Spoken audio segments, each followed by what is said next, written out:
2, 1. We're live. Woohoo! Man, it's been a while since I've done a live stream. We got some people joining. Jake, Josh, Ethan. Got a bunch of talkers here. So we ought to keep this thing moving along. Were any of y'all watching the football game? Were y'all planning on watching that game? I think Alabama's playing. Any of y'all? I plan on watching Jake Paul get beat up. Yeah. There's a lot of – I feel like fishing and boxing, there's a lot of crossover. I don't – If Jake Paul wins, you know it's rigged. There's just, dude, it's not humanly possible. I don't see it happening. Feel free, all you guys, if you see a comment or a question, if you can see that, feel free to just be answer this. Say, hey, I want to answer this question. If somebody asks a question or comment, we'll try to get to them. It'll probably be a lot. We'll probably just kind of be moving along. So what? Everybody say what's up. What's going on? What are y'all doing? Ethan, what you been up to today? Man, I just been working. I'll be honest with you, I'm kind of tired, so I'm looking to you guys to kind of pick me up a little bit here and wake me up. Hopefully with some electric fish stories, some big fish pictures, and after a couple of those things, I think I'll be awake. So I need help. I'm lazy. I got some good pictures to share and some stories. I like a good story. I love it. That's what I was telling Josh and Jake earlier. I was like, take me back. Tell the story like you were a 12-year-old telling a story about a fish you caught. Like you got to get into it. And that's. I thought it had to be from this year. I thought you said it had to be from this year. But that's why I go to Florida. Every time I talk about Florida trips, it's like I don't know. It's just like going back as a kid and just going down and fishing in the bluegill or biting on that pond or that little creek you went to, and you just can't help but catch fish. You're like, oh man, this is so easy. This is the easiest thing in the world. What? Get that off here. Is that your double? Yeah, that's a double up from that. That's the frog. The frog. But Josh, what have you been doing today? Did you get your mower? His mower is broke. Did you get your mower fixed? Yeah, we fixed it. Yep. Okay. So that just means I got to get him to go to work tomorrow, though. So, but it is fixed, though. It's fixed. Jake, you do anything hard today? You fish any? No, it was really cold here today, but it's supposed to get real warm the next 5 or 6 days. So I'm gonna make it. I'm gonna do that. It's supposed to be nearly 80 degrees on Christmas. I almost feel like I should go fishing on Christmas. Get a Christmas. It's gonna be. Let's see. Oh wow, what day is Christmas? So Friday. Thursday. Oh, so it's gonna be 64 degrees here. Oh, it's gonna be warmer here than there. That's low crazy. of 53. Yeah, I wasn't planning on fishing much this week, but after this weekend, I might actually have to get out and do some. I really want to hit the river and do some river stuff this year. Before, but it's supposed to be it's supposed to be like in the 60s on Christmas here. There's not a better time to fish the river than winter. It is the easiest time of the year to fish it if you're with the right people. To me, it's especially on a warm front. If it's been cold and then there's a little bit of a warm trend, that's the perfect time. It's like those fish kind of get back alive for a little bit. Dude, they'll go so shallow. They'll go you'll see fish sitting in a foot of water in the winter because our river will go from 37 degrees up to 45 in 12 hours if it's warm. Anybody caught any redfish this year? No. None of those in Michigan. Yeah. I caught a big drum. Does that count? Same thing, right? Ethan, anything froze up your way? I mean, everything froze, but then it rained the last few days and it was a little bit warmer. So it's kind of melted it, not to the point where you can go fishing, but to the point where you can't walk on it. So I'm hoping for cold weather, but unfortunately, I think it's going to be right in the low 30s to 40 over the next week. So it's just going to kind of put a damper on everything for me. We'll see. All right, don't steal my video idea. That's my title. It's going to be, it was a Christmas miracle, and I'm going to fish on Christmas Day. Christmas, that's it's going viral for sure. Hey, what? Go ahead, Josh. Isn't next Friday the day after Christmas? Yeah. Let's float the river, John. Just saying. It's going to be in the 60s. It's going to be nice. Yeah, that sounds like a really good idea. I think Maybe the I fishing can will be a lot better floating instead of like I did. Maybe I'll get my new kayak rigged up by then and try it out. Just saying. Well, I'm gonna work on it. Hey, thanks for listening, watching, whatever y'all are doing.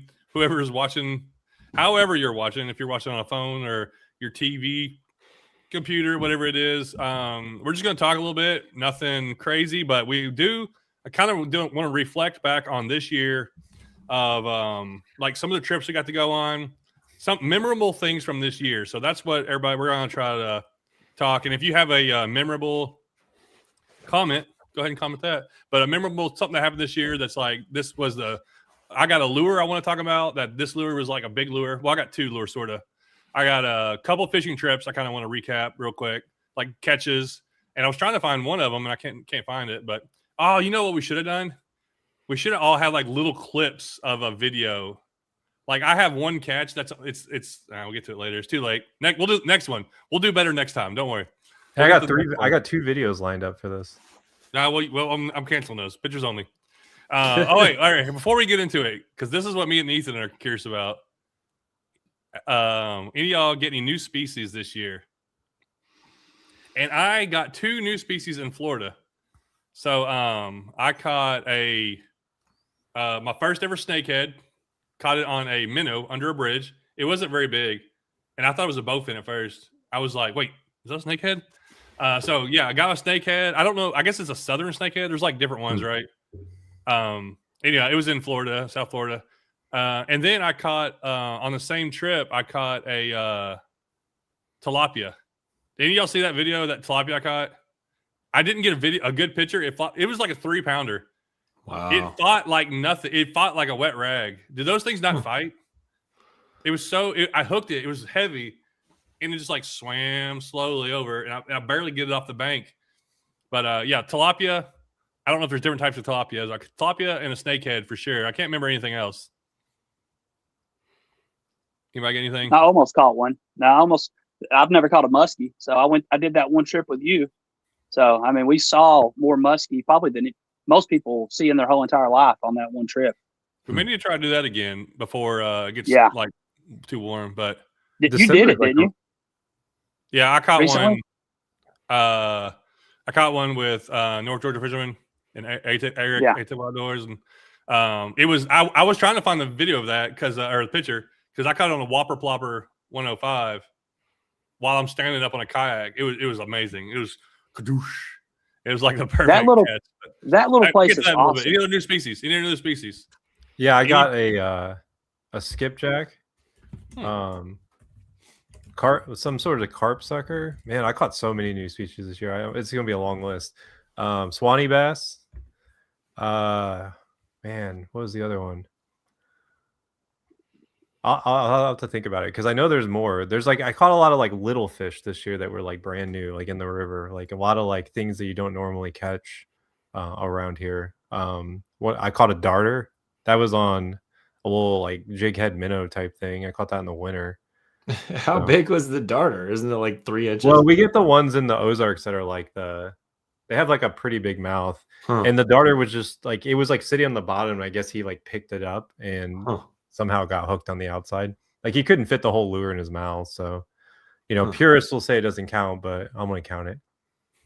So, hey, it's so cool. Just to sometimes you snag a fish, and you're and it's something different. You're like, what is this?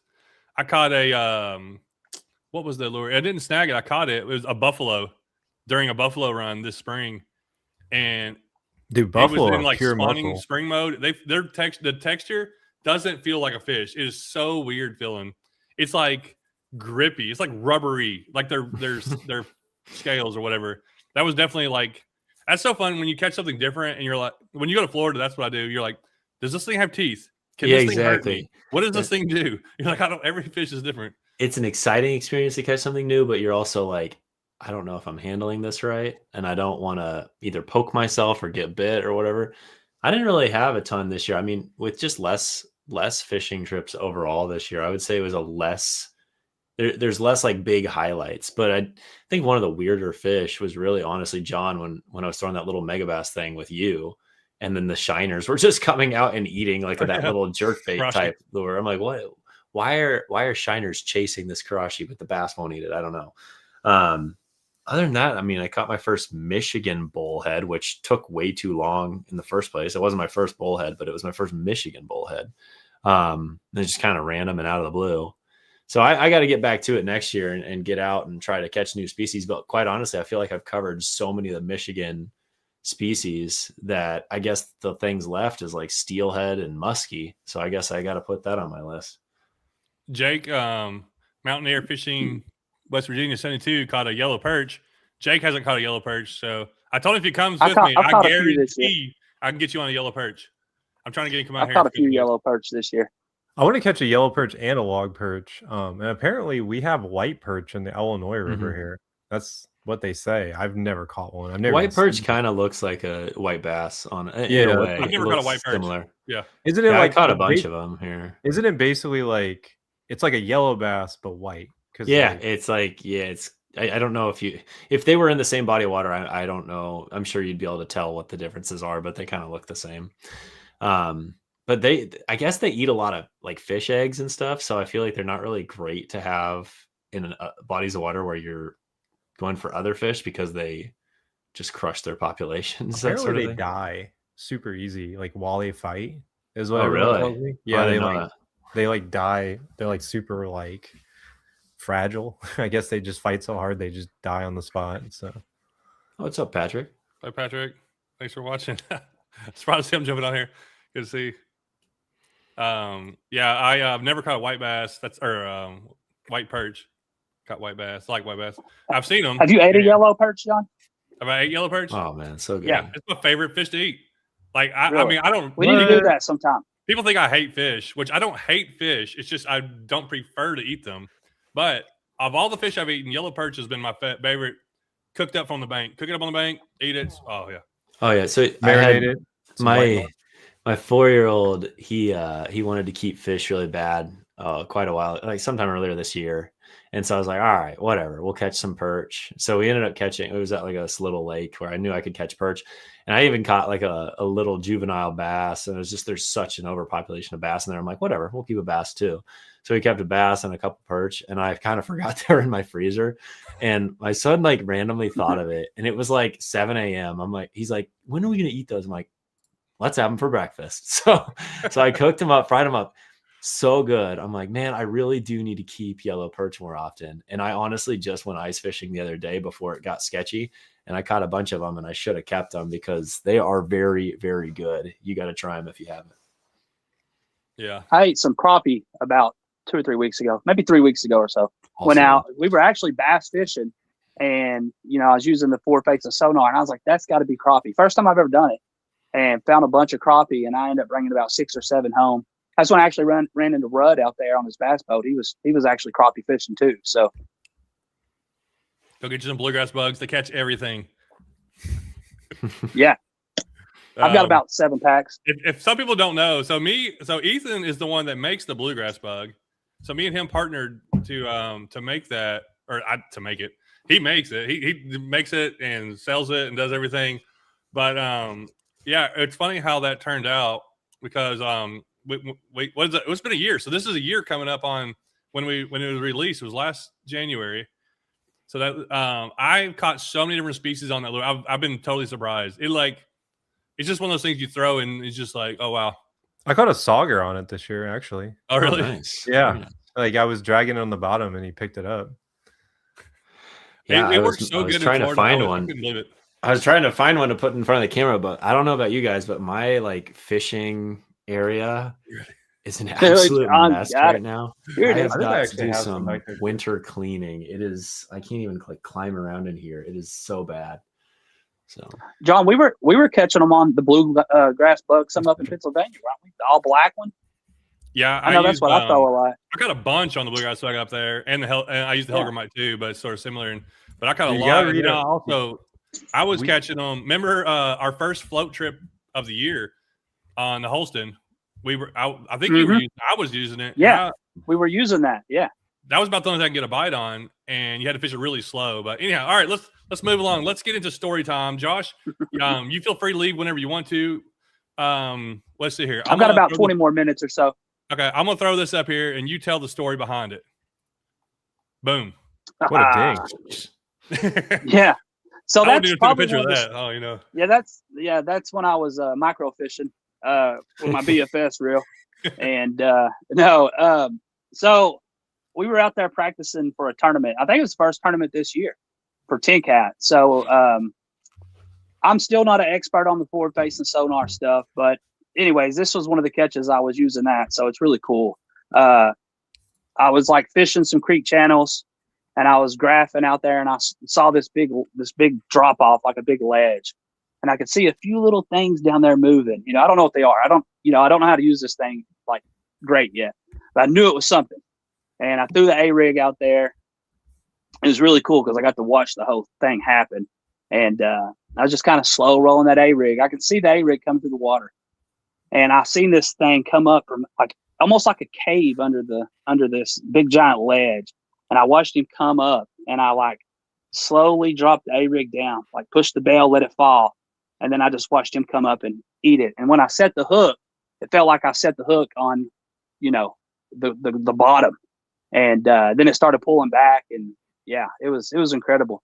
Probably took me about 10, 15 minutes or so. You would think it would take longer than that. I was really horsing that thing in, but it took about 15 minutes to get it to the kayak. And the hardest part was actually pulling that fish up over the side of the kayak. Like I literally thought I was going to flip. Like I had to like use my weight back and like slide that thing up over the side of the kayak. And I didn't get to weigh it. My batteries are dead, but I think it was probably around 40 pounds or so.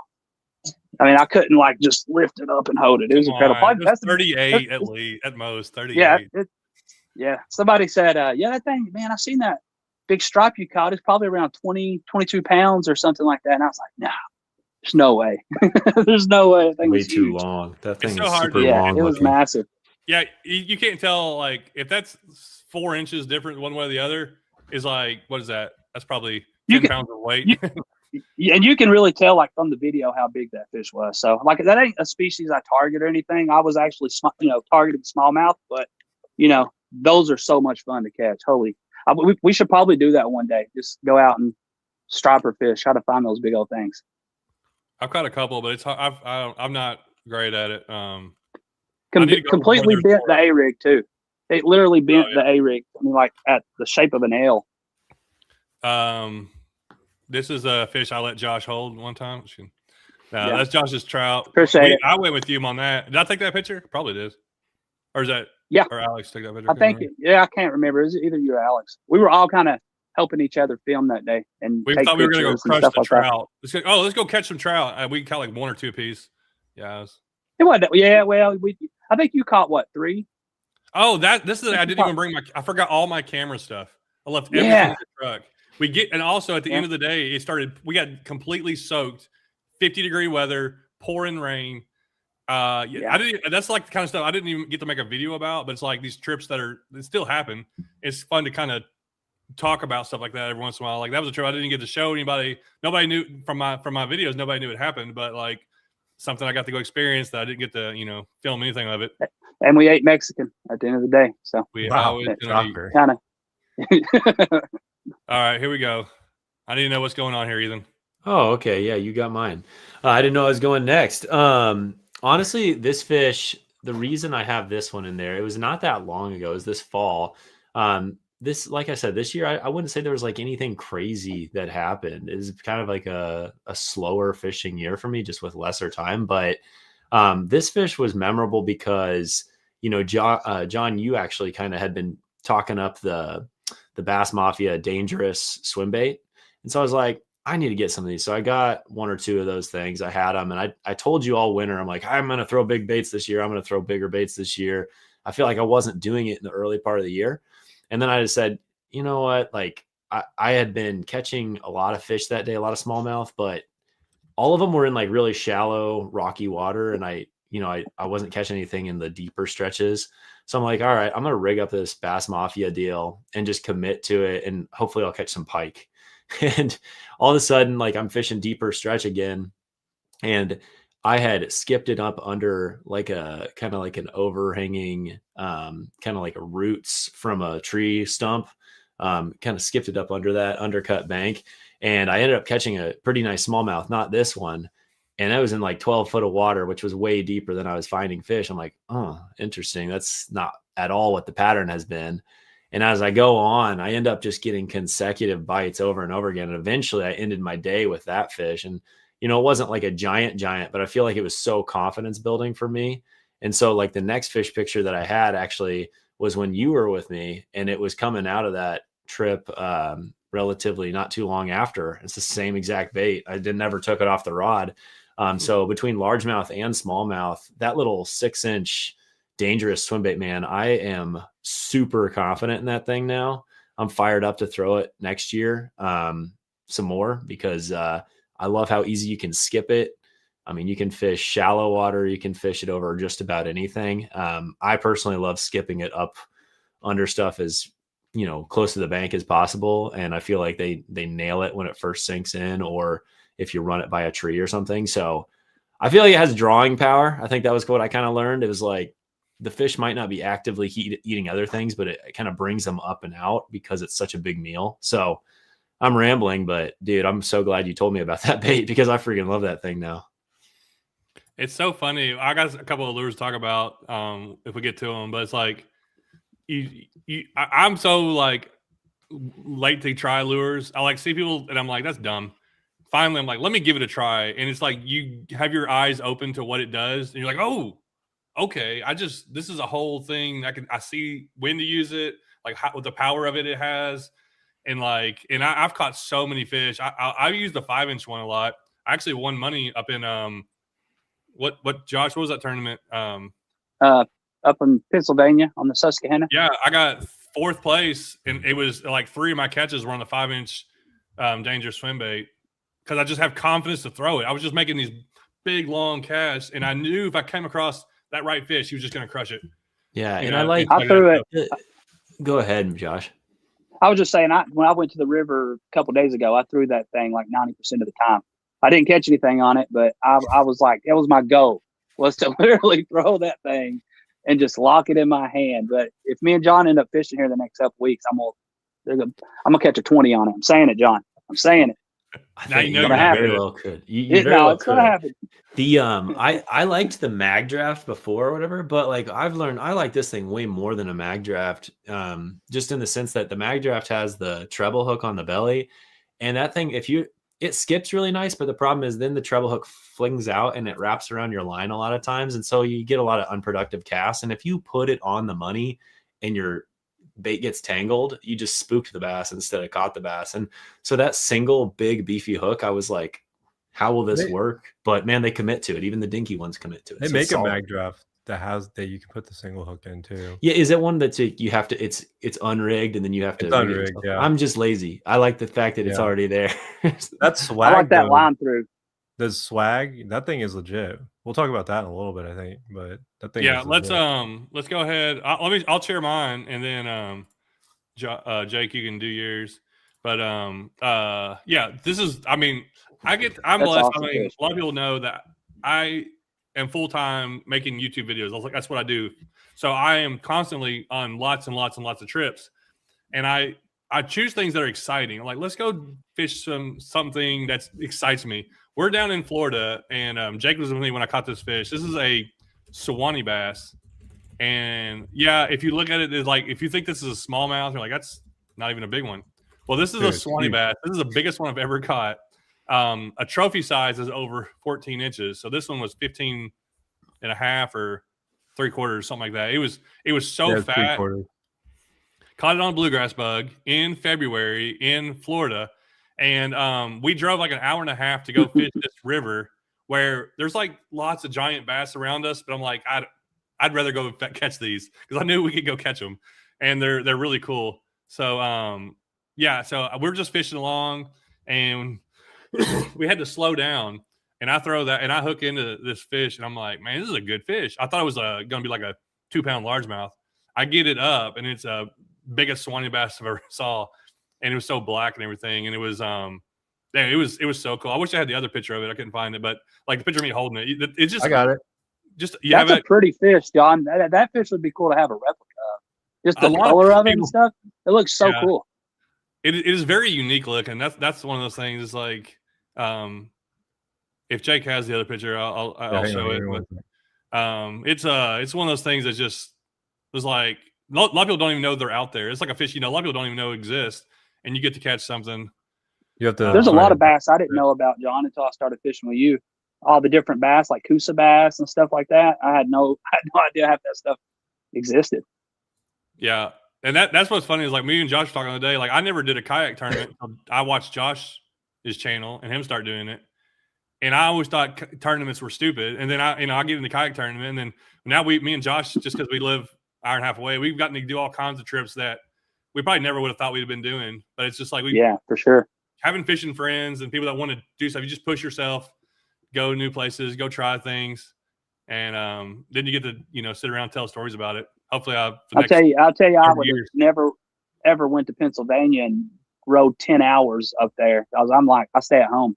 So if it wasn't for you, I wouldn't have been in the car for 10 hours riding up to, fish in Pennsylvania for sure. So I put that picture down there, John. If you want to, should be like you have to sort through them. Is there a picture of me holding it?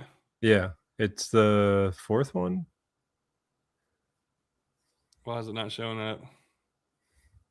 You might have to scroll down because there's so many. Oh, I see it now. I see it. Yeah. Whew. Oh yeah. Look how thick that thing was. It's like It was like big old eyes too. dude, Wasn't it like 2.7 pounds or something? Did we weigh it? We did weigh it. Yeah, it was like I think we decided it was like a pound short of, or like it was like 12 ounces short of the world record or something. I don't know. Yeah. it literally looks like it's painted black. The colors So definitely cool looking. show up nicely on that one. Like you can see on the cheek, there's a little bit of like the blue, and the belly. is You can see awesome. some. Yeah, I like how the scales like really are defined. Like you can see. Yeah. It's just All it right. is very unique looking. 3.8 pounds is the world record. I think John's was 2.78 pounds. So he was like a pound off Yeah. basically. That's Which doesn't All sound right. like a lot, but it really is. Because I mean, that's like, Yeah, it's like a third of the way, or 2/3 Yeah. of the All way. right, all right, Jake. Which one we going to here? dude, I'll you let can you pick. do it if you want. Oh man. my lord! What is that thing? What did he that's a- swallow? That's a Goodness three. gracious. That's a 3.7 pound smallmouth, and it's only like it was barely even like 17 and a half. Like it was crazy. I caught that on the bone booyah spinnerbait in a creek. Like I guess like it pulled up in there from the main Mississippi River to spawn, and it was crazy. I caught that during a tournament. Like that was like one of my tournament fish. You kind of wish that That's you where were in, the like, a term football tournament. comes from. Yeah, I wish it was a weight tournament. Weight tournament. That thing is insane. How does it even swim? Dude, I don't know, but like I can't believe it ate a spinnerbait, and it fought so hard. And when I went to net it, I looked at it and I was like, I thought I had like a giant because all I see is this like belly, right? And I'm looking at it, I'm like, wait a second, I don't think this is very long. And I measured it, I got my picture, and then I'm like, I'm gonna weigh this. So I weighed it. It was 3.7 pounds or whatever, and I was like, holy moly, it was just like a freak. Dang. I think this is AI generated. Yeah, I got a video of it too. Not that that proves anything in today's age, but That's true. AI video. But that booyah bone spinnerbait was like the one of the lures of like the spring and summer for me. Oh yeah, yeah. You kind of. And then I used it again, like in the smaller version. Like that one was good too. So Yeah, you feel free to share the other ones if you want. I don't know which ones you want to do. oh, the pictures? Yeah, if you want to change them or. Oh, I can't do it. I think you have to do it.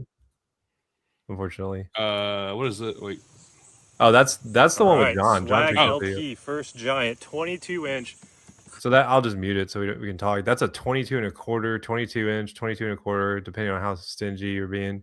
I caught that on the swag though. Like if you, I caught that in a creek though. That's the crazy part. That's a We went up a creek like 5 miles. And like when I hooked it, John, I was like, dude, this is a giant. I was like, I think this is like a 21 because I had just caught a 21 and a quarter like at my house, like in my river. So I was like, oh, I caught another 21. And John's like, oh, I think that's a 22. And we put it on the board. And then sure enough, but that was on that swag. You can see it there at the beginning, just on like the 5-inch version. That And was he your ate first it like, catch ever on it too, right? yeah, first one I'd ever caught on it. Is it a line through? Yeah. Yeah. So you can see the treble right there. You Yeah, can do that's what treble I on the was- bottom or single on top. You give you the option. Okay. Yeah, Like, I've never it comes with caught a both. yellow perch, but I'll definitely throw yellow perch color. Yeah. And this one just happened actually. So this happened at the second week of November. That's a 21-inch Ozark smallmouth, which is my PB. So I actually caught that going single accessing, going upriver, and I never thought I'd catch a 21. Like I went to the Susky, I went to Allegheny, I went to Upper Mississippi. I went all over the place smallmouth fishing this year, and then I like come home at the end of the year and somehow catch a PB. Just like literally, this is like one of the closest ramps to my house, and I was surprised because like literally hadn't caught a 20 on an Ozark River all year. So then to like come and like a lot of the fishing this year was like really tough in the Ozarks because we've had real bad water levels and stuff, and so to catch this fish was like shocking. And I caught that on a Vision 110. So I had a good fall though, because I caught that one, and then I went a couple weeks later. I went further north with a Vision 110, and I caught 98 inches of smallmouth, which I cannot make myself throw a jerkbait to save my life. I tried to. I was watching your video the other day, Jake, and you throwing that, or it was some video you were throwing a jerkbait, and I was like, gosh, I cannot make myself throw a jerkbait. I don't know what it is. Dude, it's just, I don't know. I just have so much confidence in it. I'd throw it all year if they'd eat it all year. Sometimes it's just easier to throw other stuff, like spinnerbaits and stuff. Yeah. But Mm-hmm. I mean, that day I went out on that river, I was catching, like I was talking on the phone with John, and we were talking about just random stuff. Like I had already caught like so many fish, and then I'm just like, I'm gonna make a whole cast. Yeah. And all of a sudden I'm like, oh dude, this is a giant. I'm gonna post that clip soon because I've got it edited, like the short form. I was like, I gotta go. And I ended up catching like a 4-pounder while I'm on the phone with John, and I'm like boat flipping it in, and it's like this big old giant like tub of a fish, like just right at like 20 inches. It was crazy. I mean, it's just like fall's so good, but then like our fall was just gone. Like there was like the first 3 weeks in November were great, and that's all we got, because then it got so cold that it iced over, and it's been miserable the last few weeks. So all right, that's kind of a little recap. Some of our catches. Any other ones that you don't have pictures of that you're like, I just got to share the story of something that happened? Dude, the craziest thing that happened to me wasn't any of that stuff. That was that 3 smallmouth video right there. Oh, You can show it if you want, Where's but the- I literally caught 3 Moment of smallmouth pure at the chaos, same time. capped You off can, an all right. Look, watch this. so like I catch this one on the swag, right? But there's all these fish following it, and so I'm like, I put the Booyah spinnerbait in the water. Actually, that might be the jerkbait. So I put the jerkbait in the water, and I catch the second one. I'm like, wait, the other dude is like following it still. And so I put the spinnerbait in there, and I caught all 3 smallmouth at the same time. And what's crazy Has that is ever I had happened actually- before to I've anybody? done it 2 minutes earlier. Like downstream, I had caught 2 at the same time, and I was like, well, I got to one up that. Obviously, I got to get 3. And so I don't know. It was just crazy. That's the only time I've ever got that to work. Where, I was actually worried that it was illegal, because like technically you're like possessing them, but I feel like I checked on the regulations when I got on the ramp just to make sure. So That's crazy. I don't think I've ever seen anyone do that before. Like I've seen 3 fish caught on an A rig, but like to drop a lure in, catch one, stick another lure in, catch one, and then do it again. Like that's pretty cool. Yeah, dude, if I would have had a 4th rod, there was a bigger one following it. I did have one back there, but it was I don't remember what I had tied on. I think it was like finesse. And if I would have been able to get that quick enough, I think I could have gotten the 4th one. But I feel like at that point, you're just, running up the score. I mean, nobody's gonna believe you on 4. It's like 3 is like stretching it. You're like, I can't catch 4. No, it's like Dude, I'm saying just you glad I fall. had it on That's fun. video. Could That's you good imagine on if I'm you. like, oh yeah, I tripled up, guys? They're like, no, you didn't. Having the rods ready though, like that would be because those fish when they're chasing behind and they're like kind of Dude, I'm always ready. You have to I'm be always ready. quick. Like I because like I used to, when I tournament fished in like college and stuff, it would be common, right? You reel in one in, oh, there's one behind it, flip in there real quick, you know, and you try to catch it, and sometimes you do, sometimes you don't, but like you have to be fast. So the fact that you did that twice in a row is wild. Yeah. In a kayak is extraordinary. Dude, the first time I did it with the 2, I caught 2, and they were actually like, I probably should have showed that video, because the one where I doubled up, where I did the same thing, I did the jerk bait and the spinner bait, those ones were quality fish. Like these were, you know, just like 14s, and I think one of them was like 15, so like not very big, but the other ones were like a 16 and like a 17. But the fact that I got it the first time, I was like, okay, there's no way this is ever going to happen again, right? But those fish were just so aggressive, it's insane. Because that same trip, I was throwing the swag and I had it like blow up on it, and I was like, oh, maybe he'll eat it again. So I throw it back in there and he like slaps at it, and I'm like, I just start figure eighting the swag, right? Like right next to the kayak, and this big old giant like 19-incher comes out of this pack of dinks and just crushes it, and I caught him. So like I don't know what was going on that day, but those fish were just on like, they were just on another level. They were just fired up like I've never seen them. I got the greatest double up ever. My first ever double up. No, maybe my second. I've got 3 in my life. It was on a teeny R crankbait. I got a smallmouth bass and a red breast sunfish. That's actually kind of funny. Who's gonna get that combo? It was in a little creek too. I threw it in there, then bam, they just hit it. I was like, dude, that is amazing. I've doubled up one time ever in a tournament, a kayak tournament. I caught a 20-inch smallmouth and an 18 and a half or 18 and a quarter on a crankbait. Yeah, on a crankbait. Jeez. Yep. It was like almost 40 inches for 2 fish. It's crazy. I'm actually really surprised that John didn't show the fish he caught that he broke off on, because I was there when he did that, and that was like one of the craziest things I saw this year. He kept throwing in at this fish, and he snapped off on it was the swag I had given him. So I had just given it to him. He like breaks off on this fish, and he's like, oh dude, it was a big one or something, right?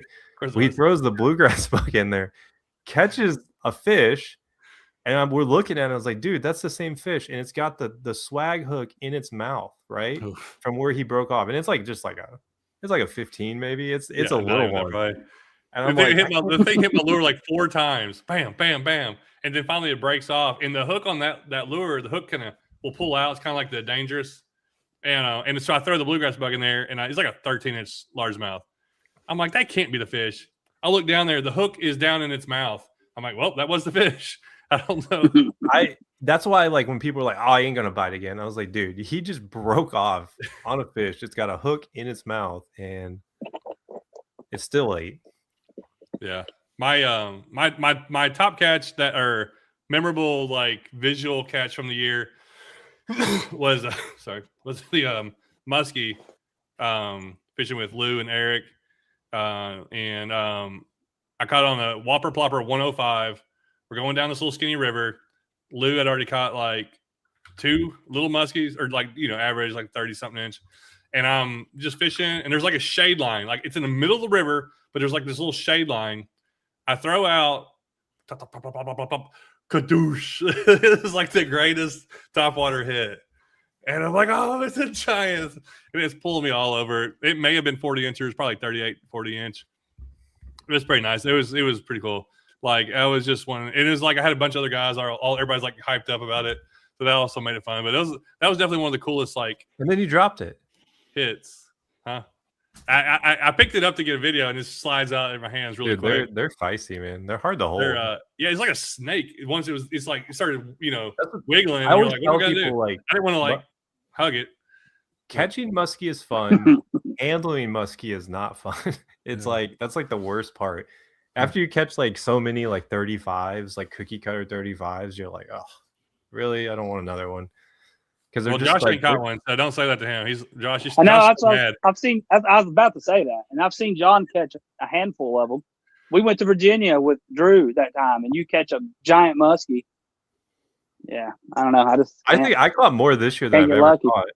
Because I think I caught 13 muskie this year or something like that. What's a lure? Let's go to lures, because I got a couple more trips I could talk about, but I'm gonna show you this lure. before Jake shows it. Bam. Hey, I gave him these just for the record.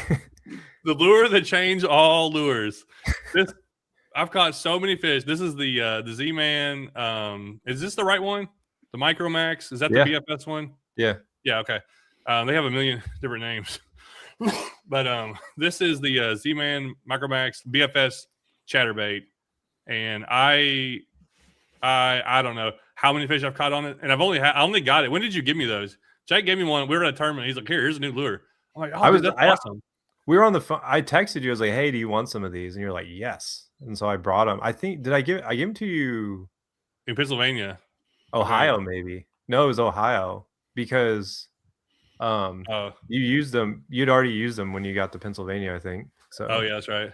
But I've been throwing a lot of BFS this year. Definitely been a BFS year for me. And this little chatterbait I've caught so many fish. I did a tournament down my local river. It was like you could pick anywhere you wanted to go. So I'm like, I took 2 BFS rods. I threw a few other lures.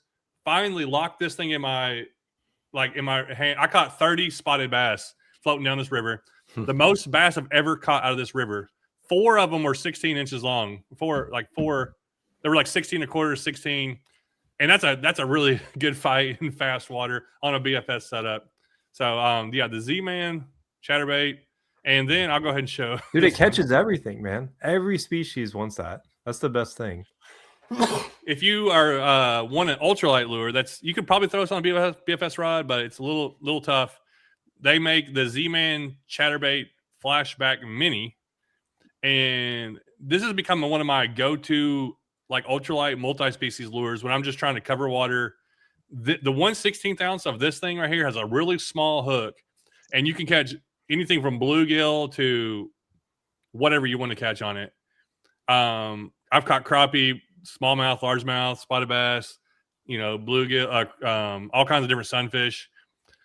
This is definitely and it's something good for the wintertime. If you're looking for something to throw, Ethan, I'm gonna get your opinions on this one. Like I've been throwing this a lot, like all year, but I think even in the winter, it still gets fish. Yeah, I would definitely think so. I mean, it depends on probably what your water temperatures are, but in your area, I don't see why that would be a problem at all. My area, I would just unfortunately skip it across the ice, but I think in the early spring here, I'm sure I'd catch a ton of fish on it. I think the crappie, early spring crappie, when they're kind of starting to get a little more aggressive and feed up before the spawn, I have a feeling that's a lot of fun to fish with that right there. If you can get it a yellow bass when they're schooling, like or like they're running or white bass, that's what I caught a lot on this spring, because you could just it doesn't move very fast. It's not like a lot of times chatterbait is you're like it's going pretty quick. This one kind of hovers at a good slow pace from what I've used. But anyhow, that's my 2 lures, recommendations, and things that I've been using a lot more this year that I feel more confident, like just use them at all the times. I know some of y'all have already talked about some lures. Are there any other lures or anything that maybe a new rod and reel that you kind of this year is something you've learned it and started using it more? That Kestrel was really surprising to me, actually. I know John's got it too. The Kestrel combo with that. I got it back there somewhere, actually. I've stuck with the same stuff. Like what worked really good for me last year, do it this year. Yeah, everything literally. But some stuff didn't work as good this year as last year. But I haven't really branched out and tried new stuff this year. So, and a lot of the stuff I was fishing was tournaments, so I kind of tried to stick with the same stuff. So, yeah, I just did a video on this actually, but I was surprised how much I like this reel, because like casting kind of like, it's kind of hit or miss sometimes with some of their stuff. But what I was actually surprised about this combo was this rod.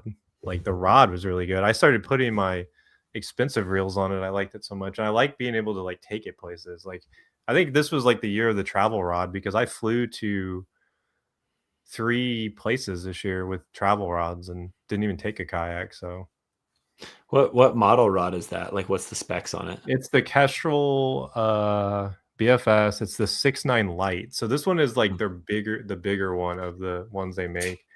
I like the 6.9 light because I feel like I can throw like pretty much anything on it.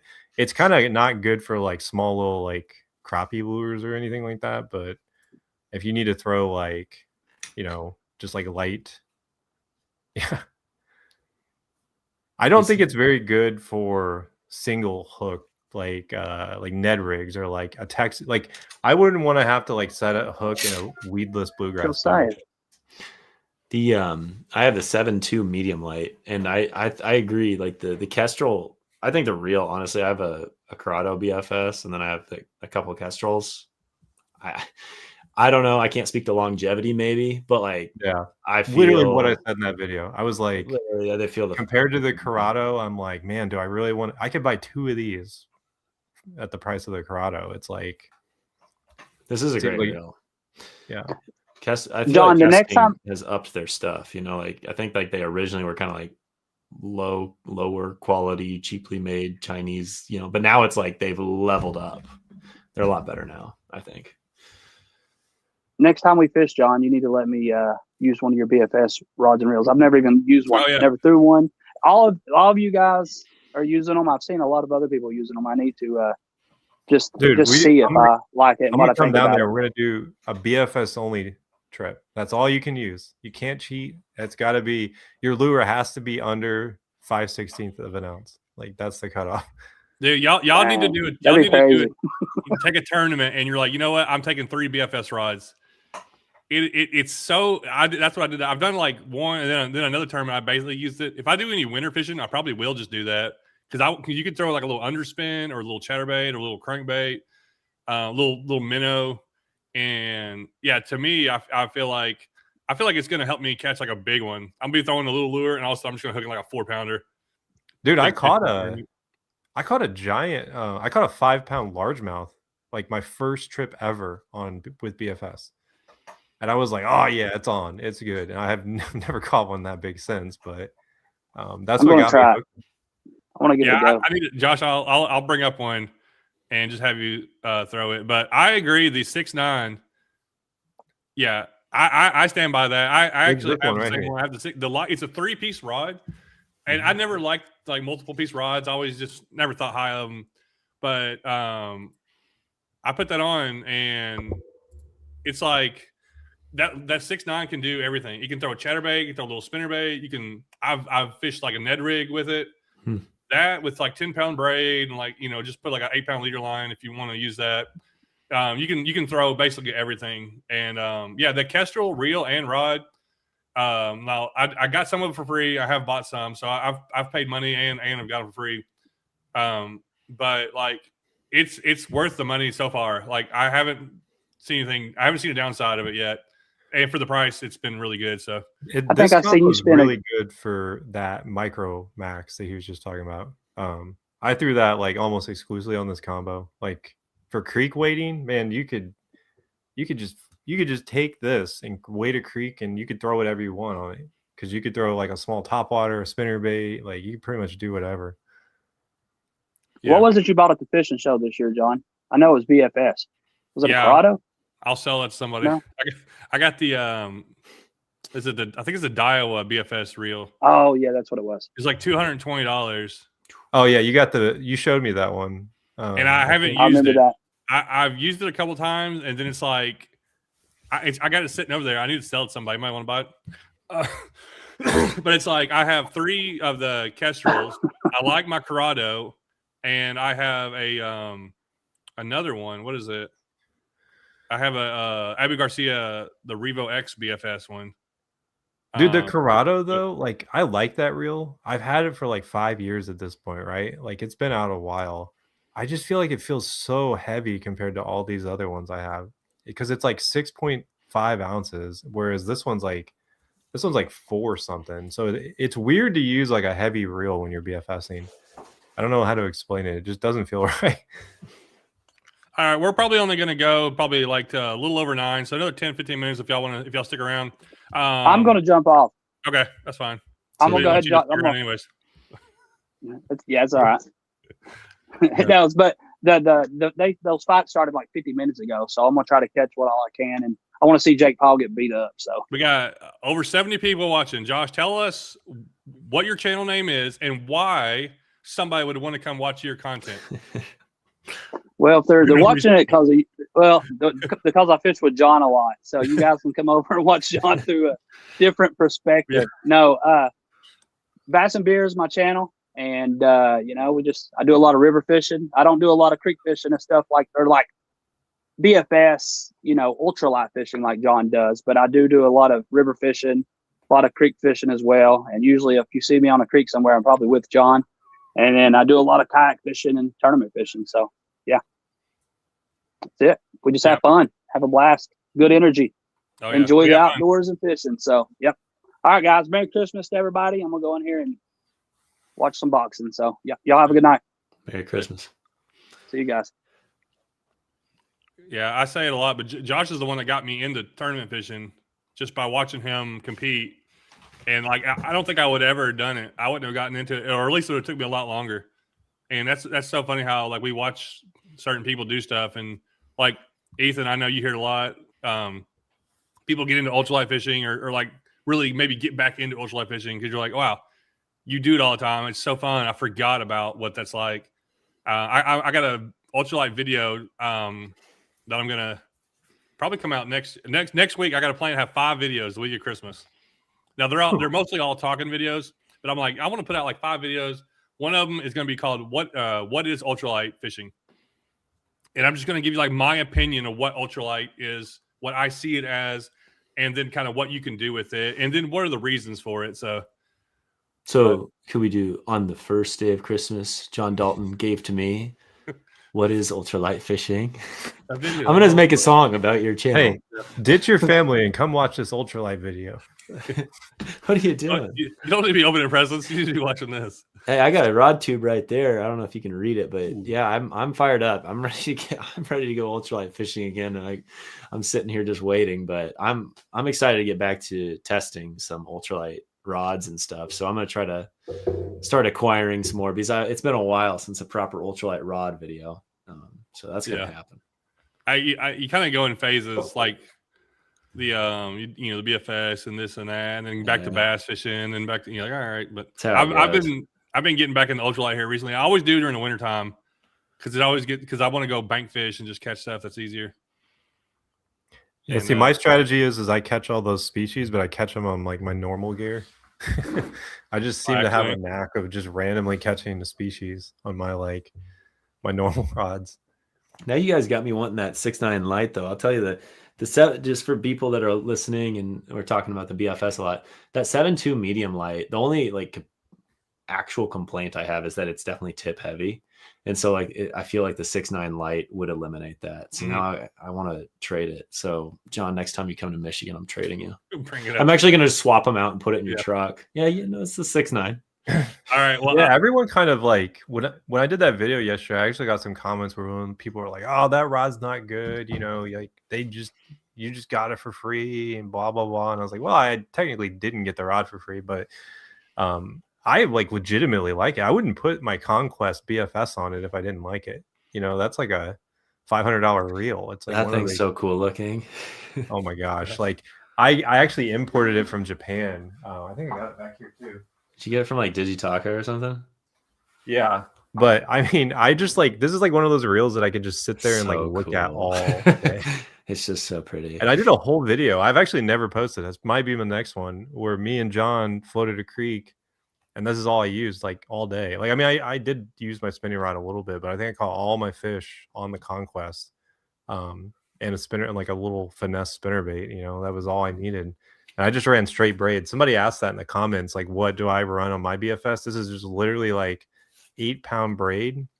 And depending on the scenario, I won't even tie a leader. If it's a moving bait, I don't worry about a leader. Now, if I'm throwing a Ned rig, I definitely would throw a leader. But do you have a specific braid you like?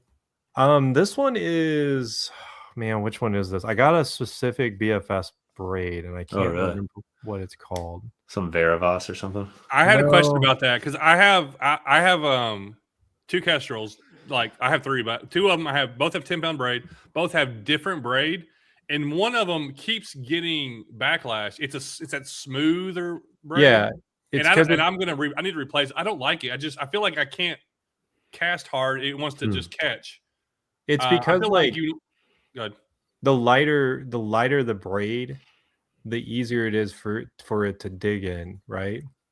So when you get the really the best type of BFS braid. Now I'm sure someone's gonna be like, no, it's not right. Is it needs to be a little bit stiff, right?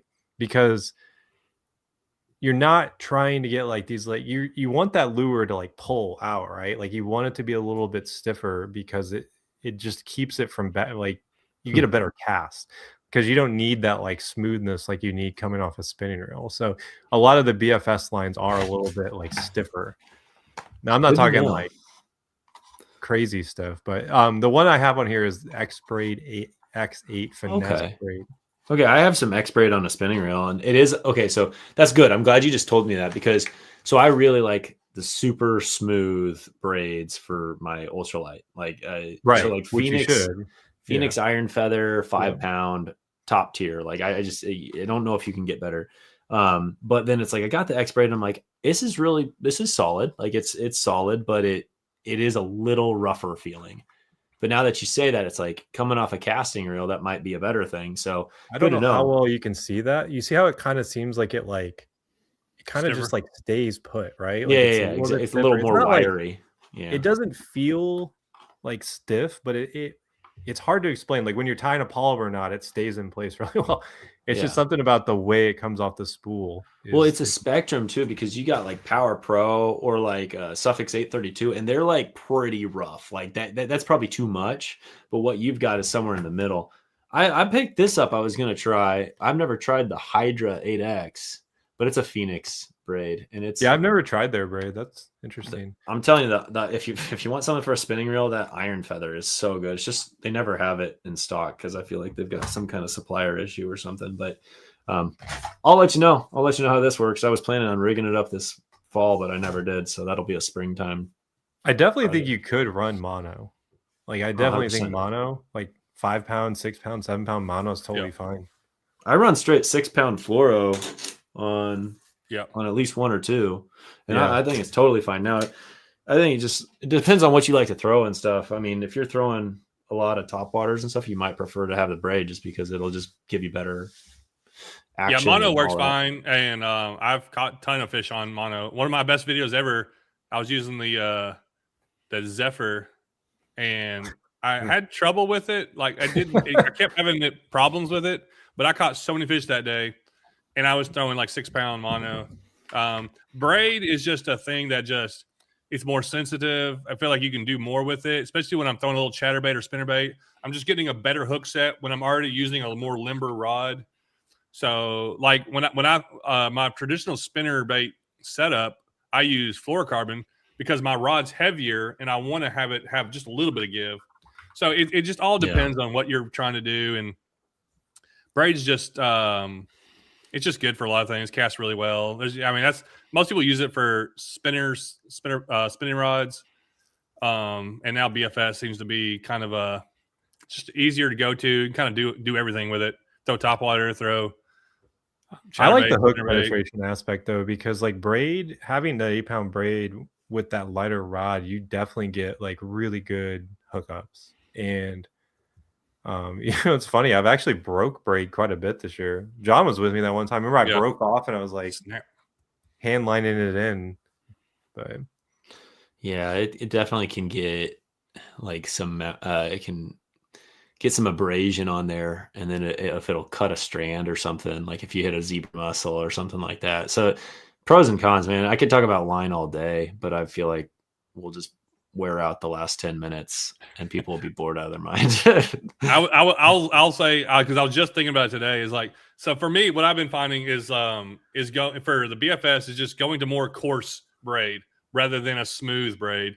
Spinning setups, I'm going to go more smooth of a braid than a coarse. And it just helps with abrasion resistance. And I think it also helps with casting. But anyhow, all right, well, let's, we can finish up here.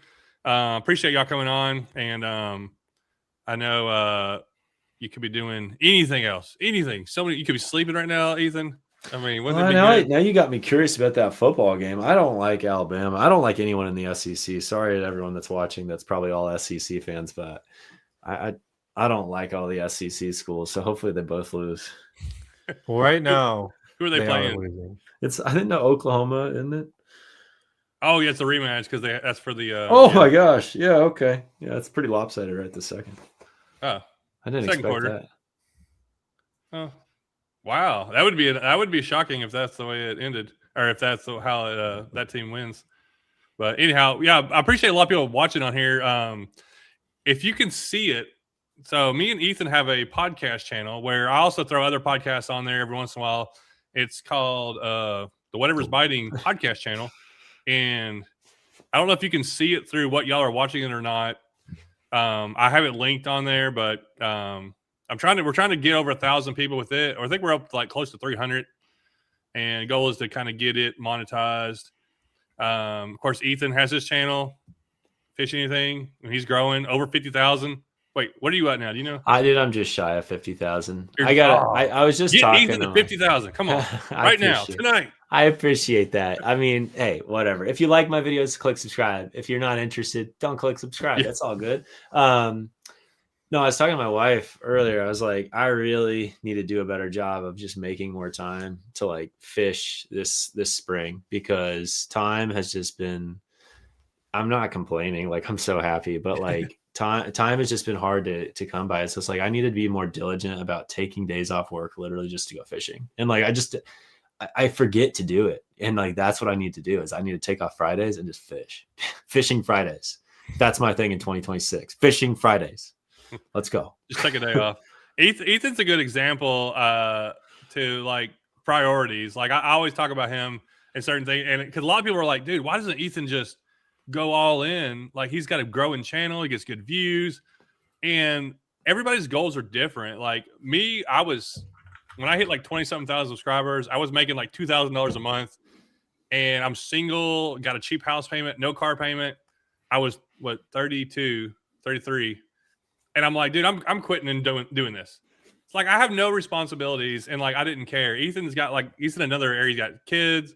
He's got a different job. So, and he still makes time and effort to put out videos. So, everybody's in different situations, and has different goals in life. So, you know, if Ethan was just doing all his time making videos, that wouldn't be very good for his family and everything. So.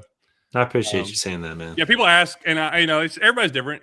Not everybody has the same goals and same things they're doing in life. And then Jake's kind of in between. He's like, I feel like since I've known you, you've kind of done a bunch of different things. Yeah, I wear too many hats some days. Yeah, the Kayak Adventure Series keeps me busy in the summer, and it's hard to like keep up with like YouTube. Like I've been really churning out stuff now that the lakes are frozen, because like I struggle from what John always tells me not to do this, but I struggle from like just wanting to go fishing, and just like I always forget, like, oh yeah, I gotta tell this camera behind me to like what I'm doing. It's like that's what I struggle with, and like just getting stuff done, because like editing takes up a lot of time, especially like I have a high like expectation when I edit something, because I've been editing video for like 16 years. Like that's what I used to do before I am now. So got to get AI to do it for me. That requires learning AI, like learning how to. I don't think you can do it yet. I feel like at some point it's like, hey, like watch all my old videos, and then here's footage. Make it kind of like that, and then it'll screw it up, and I'll like look crazy, and everyone will unsubscribe. So yeah, I don't know, man. Make my videos like Creek Fishing Adventure. Ooh, you're onto something there. Yeah, copy. Pretend that you're John Dalton, millionaire. Creek Fishing Adventures. Turn this footage into a Creek Fishing Adventure. I'm famous. Yeah, a lot of people like I want to end this. Or we'll end here. I want to talk about. I got a goal, so I want to make a video. I got a goal. When I hit 200,000 subscribers, I'm going to California.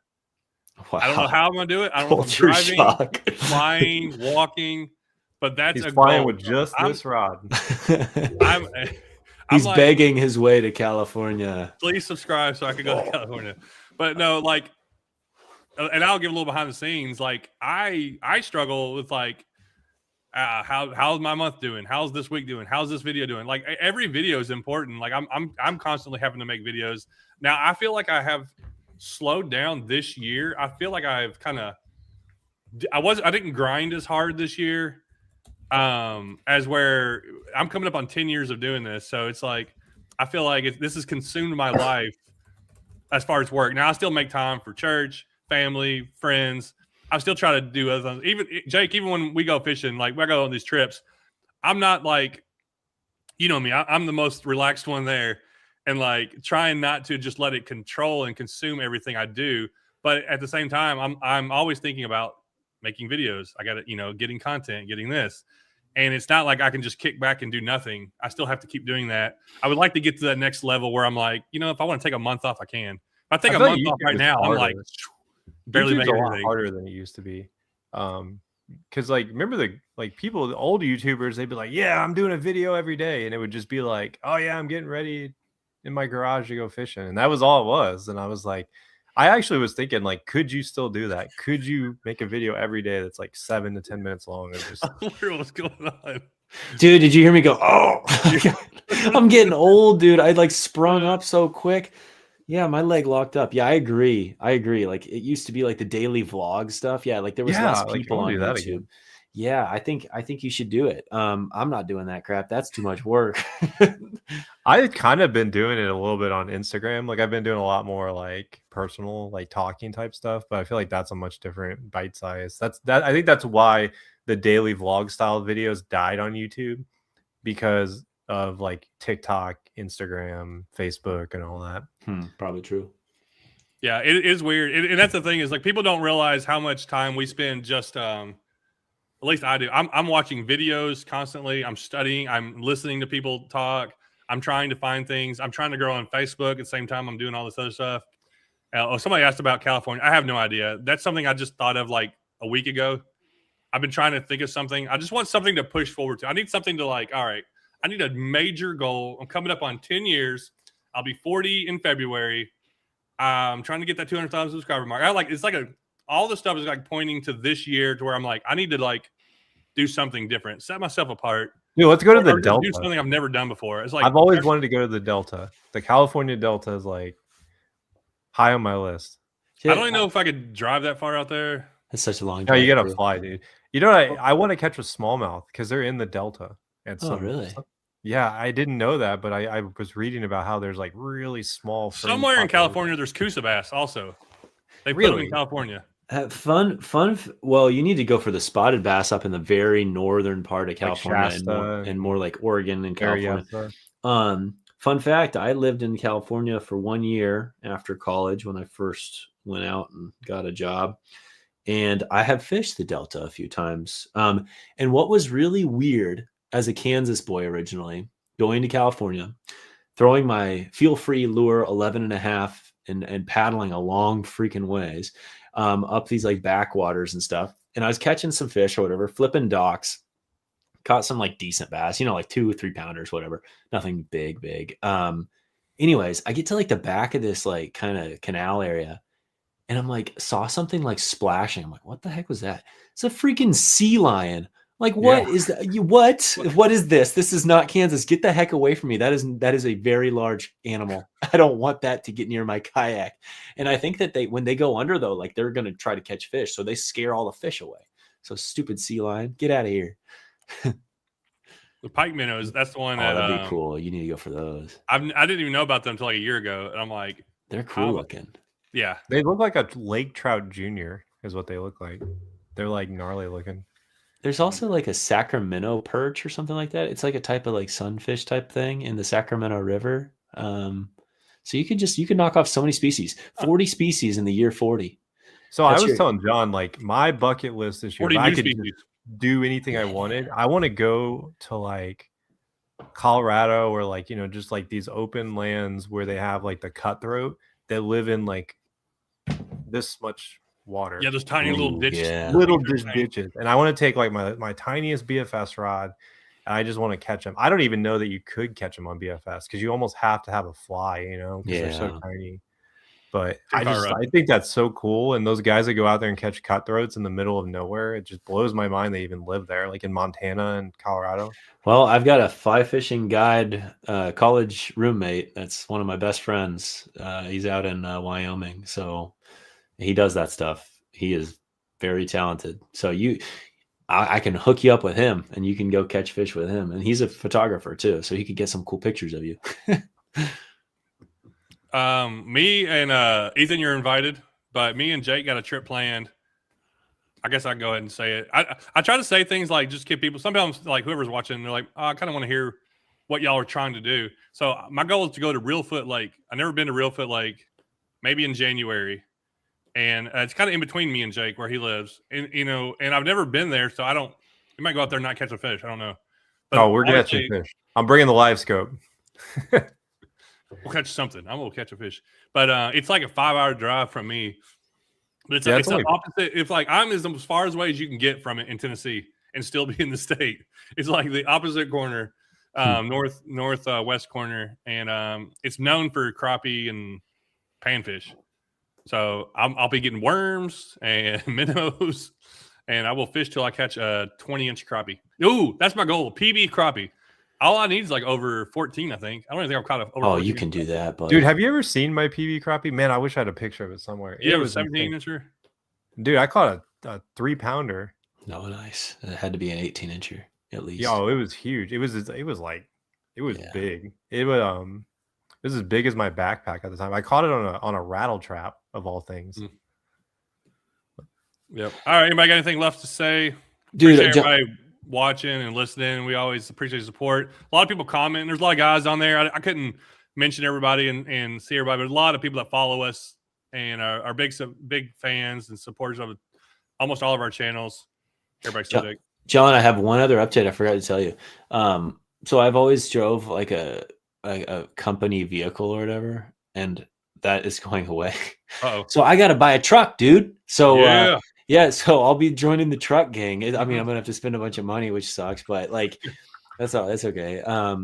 So I guess for all of you that are watching that or listening that are watching my videos, you got to let me know what kind of truck should I get. I'm not buying anything brand new, so don't go overboard here, fellas. But help me out because I don't know what I'm doing. Yeah, but that'll make it easier for you to get your kayak out. You can just take it out and throw it out. So much less effort. Yeah. And when you visit next time, we'll be able to do proper floats. Oh, we're doing a float. My man. Dude, John's got a trailer now, though. You can just hook your trailer up to it. He's got everything. I love I'm going to do a review on the trailer, but I took the trailer up to Pennsylvania and back. It was fine, but if I could get away with not pulling a trailer, I'm not taking a trailer. So any of y'all got any videos that people want to expect to see coming out? Dude, I got go watch my videos BFS video. So. It talks all about this rod. It just went up. I talked about this rod and this combo. Oh, that's right. Yeah, that's a good video. I'll have to give that one a watch. That's good stuff, man. I tried to keep it super simple, and I feel like the BFS purists didn't like that. But I mean, sometimes the BFS purists are not who you're trying to entertain here. Exactly, and like here's how you throw a 1/64,000 jig on a BFS. No. You can't throw 130 seconds out. It ain't a BFS. You throw one it guy sent me like this real long message. Like I guess it got posted in some group, and he's like, "Your knowledge." He starts the message with, "Your knowledge of BFS is very limited." ... And then it was like this huge thing. I was like, delete. Go make your own video. Go make your own video. I do not read when they write me this much. I'm sorry. I try to read every comment. I try to, but like if you're reading, I can't read the novel if you're going to tell me I'm an idiot. Like dude, I'm so easygoing too. If someone messages me, I always read it and try to respond. I was just like, I can't do it. Like it was too condescending, and it was just like BFS to me is just fun, and I'm not out there trying to throw. And I said it like 10 times in a video about I'm not trying to throw Bobby Garlands.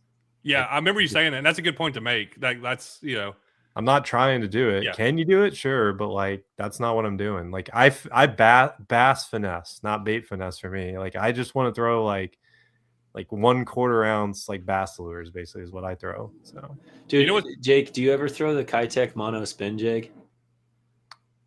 The jig without the. It's a Kitech mono spin jig. I should have one sitting here. I know I do somewhere. But I have the Great Lakes finesse jigs, which I think are similar. Okay, so similar deal. They're like 3/32. They're so perfect for BFS. And I had John. I gave one to John, but I love those. And if you're around a lot of like smallmouth and shallow water and stuff, I feel like. But if the Great Lakes finesse one is just the same. But anyways, that is my favorite BFS thing. Oh, I know which one you're talking about, actually. Yeah, it's a little smaller than. Yeah, I think it's smaller than what I'm talking. I could probably send you a couple if you want. and then I'll give you some of the burrow bugs with them, and you can try that out. Because I think you would like them. Yeah. Oh yeah. That's a good, Send me DM me, and I'll send you a couple. All right. Yeah, it's that time of year, man. Like those little bitty things. That's all I throw right now. You're talking about comments. I want to mention every time I go to Florida. So I got like one more Florida video. I get 10 comments. Hey, you're not allowed to throw that back. People don't know the rule. People comment like they are the law, but they don't know what they're talking about.